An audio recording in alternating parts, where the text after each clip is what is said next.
Continuamos avanzando hoy, amigo oyente, por el libro de Amós que comenzamos en nuestro programa anterior. Y leímos lo que decía ya el capítulo 7 de este libro como principio de nuestro estudio, aunque nunca antes habíamos hecho esto. Pero queríamos llegar a conocer a este hombre Amós. Como dijimos, él era un boyero de Tecoa. Tecoa era la última estación antes de entrar en esa terrible zona desértica, y es un desierto que va hasta el Mar Muerto. Este hombre, pues, conocía esa zona. Él era pastor de ovejas y también una persona que recogía higos silvestres. Este es un higo que crece en un árbol sicómoro bastante pequeño. Vemos también que Amós era un trabajador migratorio que iba de un lugar a otro. Ahora Dios llamó a este hombre para que saliera del reino del sur y se dirigiera al reino del norte, a Betel, la capital, y que allí hablara. Permítanos decir que él era en realidad un campesino que había ido a la ciudad. Y la gente se burlaba de él al principio. Luego ellos descubrieron que este hombre en realidad tenía un mensaje y él alcanzó el corazón de muchas personas. La palabra de Dios transformó a muchos, y esto por supuesto perturbó mucho al elemento liberal de esa época. Les perturbó tanto que tramaron hacer algo contra él. Los liberales siempre están hablando en cuanto a la hermandad, a la fraternidad, pero ellos son la peor demostración de fraternidad. Hemos recibido menos muestras de fraternidad de ese grupo que de cualquier otro grupo en la tierra. Esta gente tramaba hacer algo contra Amós aquí. Así es que enviaron a Amasías, el sacerdote. Y este era un político muy hábil. El primero fue a hablar con el rey y envenenó la mente de Jeroboam II contra Amós. Y luego él fue a hablar con Amós y prácticamente le insultó. Esto fue en realidad lo que hizo. Y comenzamos hoy a ver lo que nos dice el capítulo 7, versículo 12, donde Amasías se acerca a Amós y le dice, «Vidente, vete, huye a tierra de Judá y come allá tu pan y profetiza allá». En otras palabras, vete de aquí, vuelve a tu casa. No queremos verte más aquí, le dice. Y continúa diciéndole, come allá tu pan y profetiza allá. O sea que él está acusando a Amós de hacer esto nada más que por dinero. Por eso no te queremos aquí. Luego en el versículo 13 leemos, «Y no profetices más en Betel, porque es santuario del rey y capital del reino». Y este es el peor de los insultos. Este es el colmo de la arrogancia de este sacerdote. Él está utilizando aquí un método satírico, y una sátira que no solo es hiriente, sino que es venenosa. Él dice, «Recuerda que has estado hablando en la iglesia principal de Betel, en la iglesia del rey, y tú has estado en el santuario del rey, y él no está conforme contigo. El rey va a esa iglesia y tu mensaje le molesta. Y hay muchas personas allí que no gustan de lo que estás diciendo. No estás utilizando métodos o formas diplomáticas. Tú no los halagas a ellos. Tú no les estás diciendo cosas como las que les gusta oír, de lo maravillosos que son. Tú no estás cultivando la amistad de los ricos y de la gente de influencia en ese lugar. Tú eres más bien irreverente. Tú comienzas a decir chistes de vez en cuando, no muestras dignidad, golpeas el púlpito y no tienes gestos muy elegantes. Tú no usas una voz que sea de agrado para esta gente. Lo que necesitas, Amós, es tomar un curso en homilética. Parece que tú no has leído el último de los libros publicados. Y este sacerdote se burla así de Amós. Ahora queremos que usted note la respuesta que este gran profeta de Dios da en esta situación. Este es un hombre que ha predicado la justicia de Dios y el juicio de Dios, y hay aquellos que le llaman el profeta que predica fuego y azufre. Ahora escuche las respuestas que él da, porque demuestra lo grato y placentero que él es en realidad. Los versículos 14 y 15 del capítulo 7 dicen, «Entonces respondió Amós y dijo a Amasías, No soy profeta, ni soy hijo de profeta, sino que soy boyero y recojo higos silvestres. Y Jehová me tomó de detrás del ganado y me dijo, Ve y profetiza a mi pueblo Israel». Y luego él continúa diciendo en el versículo 16, «Ahora pues, oye palabra de Jehová. Tú dices, no profetices contra Israel, ni hables contra la casa de Isaac». Vamos a hablar del mensaje más adelante. Luego él tiene algunas palabras bastante duras que decir contra este hombre Amasías. Pero vamos a regresar a eso aquí, porque lo que tenemos es de suma importancia. Y quisiéramos hacerle una pregunta, amigo oyente. ¿Le parece a usted que esta respuesta es la de un fanático? Nosotros, hablando francamente, tenemos una crítica en cuanto a Amós. Él es una persona demasiado cándida, ingenua. Él se muestra como una persona sencilla, sin artimañas. En el desierto de Tecoa, él sabía cómo debía comportarse.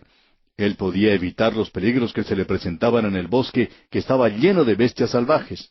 Pero en esa jungla de asfalto, él se encontraba un poco perdido, digamos, y de paso debemos decir que el mundo del día de hoy es una verdadera jungla, el mundo de la carne y de Satanás. Y uno encuentra hoy en círculos de la iglesia que pueden ser un poco peligrosos, especialmente en áreas liberales. Y también es un poco peligroso en la jungla fundamental a veces. Uno no se encuentra seguro en realidad. Siempre uno puede encontrar a otra persona que le puede destrozar. Hay personas que ocupan cargos en algunas iglesias que son en realidad algo aterradoras, y es mejor que uno los trate siempre bien. Otras personas que no pueden controlar muy bien su lengua, y debemos recordar lo que dijo Santiago en cuanto a tener una lengua venenosa. Hay personas que son peores que una serpiente venenosa cuando lo critican a uno. Ahora este hombre Amós, como decíamos, es bastante ingenuo. Él dice, yo ya lo sé, usted tiene razón, yo no soy un predicador. Ya yo sé eso. No soy predicador y lo que usted dice que yo no soy profeta también es cierto. Ni siquiera soy hijo de un predicador. Yo vengo del campo, pero Dios me ha llamado. Escuche lo que él dice aquí en el versículo 15. Y Jehová me tomó de detrás del ganado y me dijo, ve y profetiza a mi pueblo Israel. ¿Usted quiere ver mis títulos, mis credenciales? Pues aquí los tiene. Y amigo oyente, queremos decirle que si usted está predicando la palabra de Dios hoy, usted va a ser enfrentado por personas así. Es muy interesante notar que a veces nos llegan cartas que dicen, estamos interesados en saber cómo recibieron ustedes la autoridad que tienen. Bueno, eso es más fácil. Cuando éramos jóvenes, Dios nos llamó y estamos seguros que Él nos ha llamado. Ahora alguien quizá diga, bueno, usted tiene mucha fe. La verdad es, amigo oyente, que como persona joven uno no tiene fe. A veces uno ni siquiera está seguro de si el Señor le permitirá completar sus estudios. Así es que es muy difícil señalar esto cuando uno es joven. Pero cuando ya uno ha avanzado en la jornada, tiene más seguridad y puede decir que lo sabe, que ha sido llamado por Dios. De modo que no es necesario presentar la autoridad que uno tiene. Y uno puede ser tan ingenuo como este hombre, aunque quizá es demasiado cándido en la forma de actuar, según lo observamos nosotros. Sin embargo, el Señor le estaba guiando.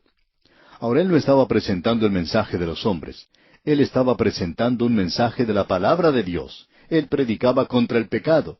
Él no era un predicador meloso. Él no estaba presentando una dulzura artificial. Él no estaba tratando de perfumar sintéticamente la basura que estaba ante él. Él sabía que no había cantidad suficiente de perfume para hacer cambiar el olor a podredumbre que existía en ese lugar.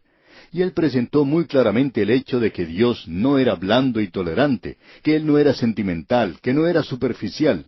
Él no dio su consentimiento a los caprichos que existían en una tierra de discursos y entretenimiento. Él no trató con generalidades vagas.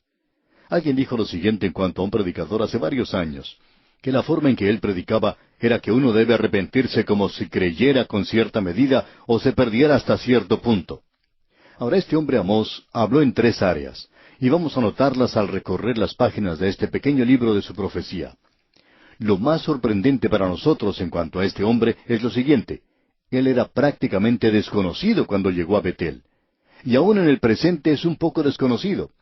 Pero en los días de Amós, en la época de la Biblia, se le unía al profeta Oseas, se les conocía como Amós y Oseas. Ellos marchaban juntos, eran profetas contemporáneos. Estamos seguros que se conocían el uno al otro. Y como ya hemos apreciado, Oseas enfatizaba el amor de Dios, pero que un Dios de amor continúa juzgando o castigando el pecado. Ahora Amós habla de la alta justicia y de la inflexibilidad de Dios que causa que Él llegue a juzgar. Vamos a regresar al primer capítulo de este libro para ver cuál es el mensaje de este hombre. Creemos que ahora ya conocemos algo en cuanto a él personalmente. Él es un hombre que no tiene temor, un hombre muy destacado. Él está presentando un mensaje. Pero lo que realmente sorprende es que este hombre tiene una apreciación mundial de la situación. Él tiene una concepción global. Él primero habla a las naciones vecinas de Israel. Y él habló a los grandes poderes mundiales de aquel día. Eso no era algo nuevo. Más adelante los otros profetas también lo hicieron. Uno encuentra que Isaías, Jeremías, Ezequiel y por cierto Daniel lo hicieron.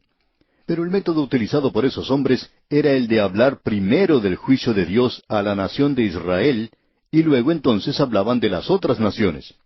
Ahora Amós invierte ese método. Él habla primero del juicio de Dios a las naciones vecinas. Cuando él habló primero en el santuario del rey, indicó que Dios iba a juzgar a Siria. Dios iba a juzgar a estas otras naciones que rodeaban a Israel: Listra, Fenicia, Edom, Amán, Moab, y todos ellos llenaban el santuario del rey. Él en realidad estaba reuniendo gran cantidad de gente a su alrededor, porque a ellos les gustaba oír su predicación en cuanto a los pecados de los de Moab, pero no les gustaba cuando hablaban de sus pecados. Y hay muchas personas que hoy gustan de escuchar que el predicador hable de los pecados de los moabitas que fueron cometidos hace 4000 años, pero no les gusta que uno les hable en cuanto a los pecados que ellos cometen ahora. Ahora podemos ver que este hombre, Amós, hace uso de mucha diplomacia. Él era una persona bastante elocuente, aunque procedía de una zona desértica y era un predicador de campo, pero tenía un lenguaje tremendo. Algunas de sus declaraciones son realmente elocuentes. Según nuestra opinión, él era un gran predicador. No estamos de acuerdo con Amasías, quien sugirió que él tendría que abandonar la ciudad. Ahora, volviendo al capítulo 1 de Amós, leamos el versículo 1, que dice: Las palabras de Amós, que fue uno de los pastores de Tecoa, que profetizó acerca de Israel en días de Usías, rey de Judá, y en días de Jeroboam, hijo de Joás, rey de Israel, 2 años antes del terremoto. No vamos a entrar en demasiados detalles en cuanto a la fecha. Ese terremoto fue mencionado por Zacarías unos 200 años después de eso. Según Josefo, tuvo lugar durante el reino de Usías. Como quiera que sea, eso en realidad no es muy importante. Ahora eso nos ayuda a ver que él era contemporáneo de Oseas y que él era uno de los primeros profetas. Y él es profeta para el reino del norte. Ahora notemos lo que dice el versículo 2 del capítulo 1. Dijo: Jehová rugirá desde Sión, y dará su voz desde Jerusalén, y los campos de los pastores se enlutarán, y se secará la cumbre del Carmelo. Nos damos cuenta que esto es un lenguaje figurado en muchas formas. De paso, digamos que es muy elocuente. Jehová rugirá desde Sión. Usted recordará que Joel utilizó esta expresión más adelante, y nos sugiere el rugido de un león cuando se abalanza sobre su presa. Es una forma muy sorprendente de comenzar un libro. Jehová rugirá desde Sión. Rugirá como león, y eso nos habla del juicio de Dios que se acerca sobre las naciones vecinas de Israel. Y continúa diciendo aquí Amós: y los campos de los pastores se enlutarán, y se secará la cumbre del Carmelo. Aparentemente eso nos habla de una sequía que se aproximaba, y también de un hambre que vendría sobre esa tierra, y sería un hambre que se extendería a través de toda la tierra. Ahora, si uno visita hoy esa zona del Carmelo, puede notar que hay unos árboles hermosos. También hay flores hermosas en ese lugar, y tiene que haber sido esa la condición que apreció Amós en su día. También estaba así en el día de Elías. Pero ahora se aproxima una sequía que todo lo hermoso que existía en el Carmelo se secaría. Ahora, en el versículo 3, tenemos una sección que probablemente necesitaría un bosquejo de nuestra parte. Para entender mejor un libro de la Biblia, es necesario tener un bosquejo. Es por eso que enviamos a todos nuestros oyentes notas y bosquejos para cada libro de la Biblia. Lo que aquí tenemos en la primera parte son los juicios sobre las naciones vecinas de Israel. Comienza con el primer versículo y continúa hasta el capítulo 2, versículo 3. Y se mencionan aquí varias naciones. La primera nación que se menciona es Siria, cuya capital era Damasco. Y en el versículo 3 leemos: Así ha dicho Jehová: por 3 pecados de Damasco, y por el 4 no revocaré su castigo, porque trillaron a Galaad con trillos de hierro. Ahora, ¿de qué estamos hablando aquí? Bueno, amigo oyente, él no se está refiriendo solamente a 3 o 4 pecados. Él no está tratando de darle a usted una lista de aquellos pecados, y no solo quiere decir 3 o 4, porque podría haber dicho 5 o 6, ya que son muchas las transgresiones. Es decir, que la copa de iniquidad de ellos estaba llena, y nada podía detener ahora el castigo de Dios que se aproximaba sobre esa tierra. Luego él habla de aquello que ellos hicieron. Ellos habían utilizado aquellos instrumentos para trillar, eran utilizados para trillar el grano, y así es como ellos habían tratado a Galaad. Ahora, ¿qué es lo que quiere decir con Galaad? Bueno, Galaad se encontraba en la ribera oriental del río Jordán. Era una tierra que llegaba hasta el mar de Galilea, y allí estuvieron Rubén y la mitad de la tribu de Manasés y la tribu de Gad. Ellos ocuparon el lado equivocado, digamos. Y Siria, que se encuentra al norte, vino de ese lugar. Y eso lo notamos en el presente por la situación que existe entre Siria e Israel. Ellos habían bajado contra el pueblo de Dios y los habían trillado, según esta expresión. Y Él los está juzgando por la crueldad que demostraron y por la brutalidad contra el pueblo de Israel. Y vamos a ver esto que ha sido demostrado en los libros históricos de la Biblia. Pero vamos a tener que esperar hasta nuestro próximo programa, Dios mediante, para poder apreciarlo. Y entonces, amigo oyente, vamos a ver el juicio contra estas otras naciones.